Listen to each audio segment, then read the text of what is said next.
Hello everyone. Once again, welcome back to YouTube channel CS Ansar and this is CS Stuti Mahajan. तो आज के session में हम discuss करेंगे GST changes with effect from September 2024. As we all know, जब से GST आया है, जीएसटी के अंदर बहुत सारी नोटिफिकेशन सर्कुलर्स आए दिन आए रहते हैं और बहुत सारी चेंजेस आती हैं टाइम टू टाइम. तो एक बार दोबारा से जीएसटी के अंदर जो चेंजेस आई हैं जो कि सितंबर से एप्लीकेबल हो गई हैं, तो एक बार उनको हम गो थ्रू कर लेते हैं.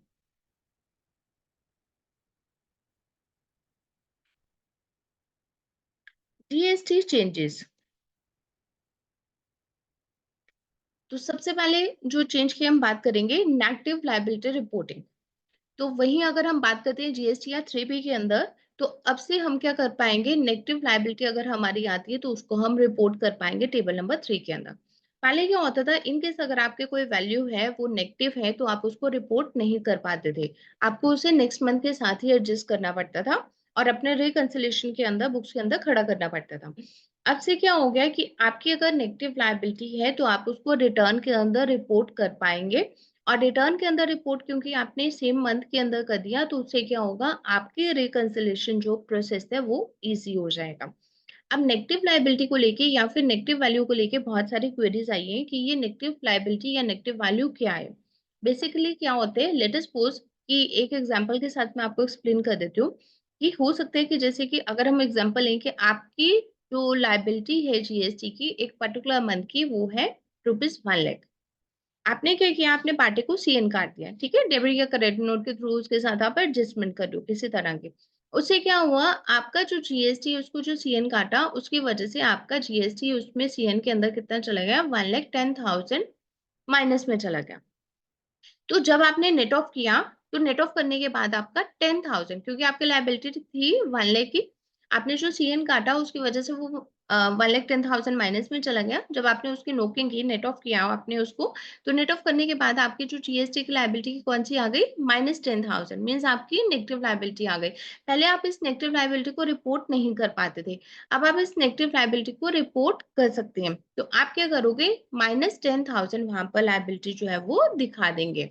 तो -10,000 जब आपने दिखा दिया, डेट मीन्स आपका सेम मंथ के अंदर जो भी रिटर्न के अंदर गया वही आपका बुक्स में, तो आपको कुछ भी कैरी फॉरवर्ड नहीं करना पड़ा या फिर आपको कुछ भी रिको के अंदर खड़ा नहीं करना पड़ा. तो ये एक मेजर चेंज है कि नेगेटिव लायबिलिटी को अब आप रिपोर्ट कर पाएंगे 3B के अंदर.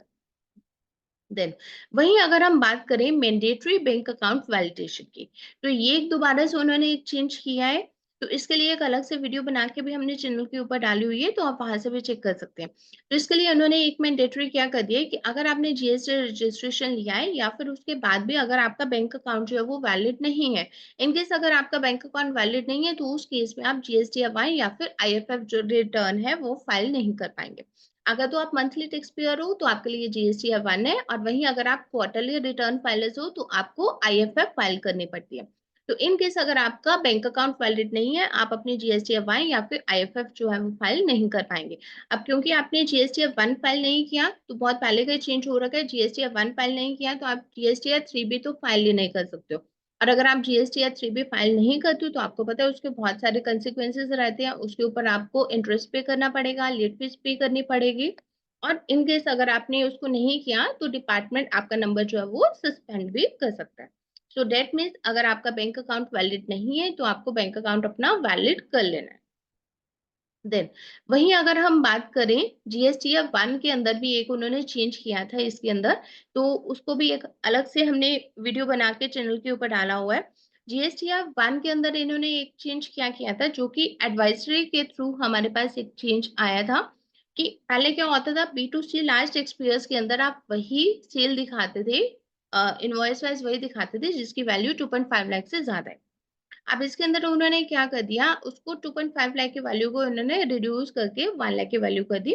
कि B2C अगर आप लोगों ने सप्लाई की है और उसकी सप्लाई की वैल्यू जो है अगर वो 1 लाख से ज्यादा है तो उस केस में आपको उसे B2C लार्ज इनवॉइसेस के अंदर दिखाना है.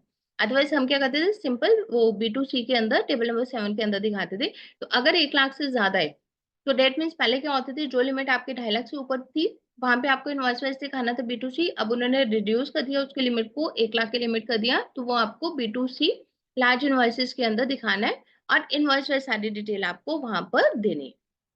बट उसके अंदर ये था कि बहुत सारी क्वेरीज हमारे पास ये आई थी, क्योंकि वो डाटा शायद अभी सिस्टम के ऊपर अपडेट नहीं हुआ था। तो जैसे वो सिस्टम के ऊपर अपडेट होगा, आपको उस फॉर्मेट के अंदर करना है। तो मेनली अगर हम बात करें, इसके अंदर उन्होंने 3 चेंजेस मेनली किए हैं। जीएसटी 1 की जहां हम बात करते हैं, तो 1 लाख से ऊपर जो भी B2C अगर आपने सेल की है, तो उस सेल को आपको दिखाना है invoice wise B2C large invoices में। वहीं अगर हम जीएसटी या 3B की बात करें, तो 3B के अंदर उन्होंने एक बेनिफिट आपको दे दिया कि इनकेस अगर आपकी नेगेटिव लायबिलिटी है, तो आप उसको 3B में नेगेटिव लायबिलिटी को रिपोर्ट कर पाएंगे। जिससे क्या होगा कि आपके बुक्स के साथ जो रिकंसिलिएशन है वो इजी हो जाएगी, आपकी एडजस्टमेंट इजी हो जाएगी, और आपको उसका जो डिफरेंस है वो कैरी फॉरवर्ड नहीं करना पड़ेगा नेक्स्ट मंथ के लिए। रिको में खड़ा करके नहीं रखना पड़ेगा, आप सेम मंथ में उसकी एडजस्टमेंट करके देख सकते हैं। और जो थर्ड मेजर चेंज किया उन्होंने, कि बैंक अकाउंट जो है, बैंक अकाउंट डिटेल्स जो भी आपने जीएसटी के पोर्टल के ऊपर डाला हुआ है, वो आपके वैलिड डिटेल्स होनी चाहिए। इनकेस अगर आपका बैंक अकाउंट वैलिड नहीं है, तो उसकी वजह से आप जीएसटी 1 फाइल नहीं कर पाएंगे। जीएसटी 1 क्योंकि आपने फाइल नहीं की, तो आप जीएसटी 3B जो है वो फाइल नहीं कर पाएंगे।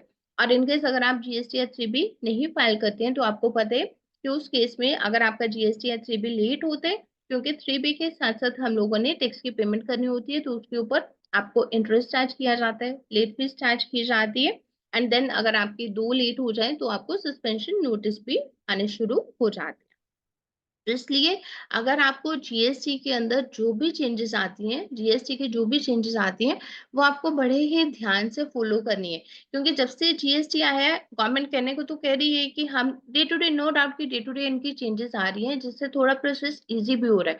बट डे टू डे इतनी लर्निंग रखनी अपने साथ साथ काफी कॉम्प्लिकेट भी प्रोसेस है ये।